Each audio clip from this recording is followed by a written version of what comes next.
আজকে আমাদের উদ্দেশ্য চাঁদপুর চেকপোস্ট থেকে, যার অবস্থান মৌলভীবাজার জেলা কুলাউড়া উপজেলায়।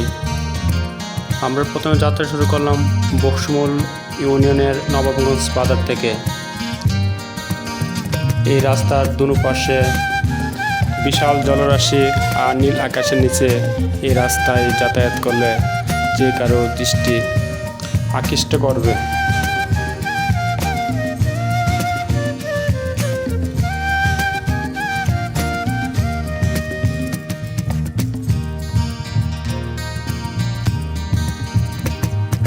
রংধনু ভালো লাগে, নীল আকাশ ভালো লাগে, ভালো লাগে মেঘে ঢাকা চাঁদ। ও তার চেয়েও ভালো লাগে তারার উঠোনেতে জেগে থাকা সেই রাত। রংধনু ভালো লাগে, নীল আকাশ ভালো লাগে, ভালো লাগে মেঘে ঢাকা চাঁদ।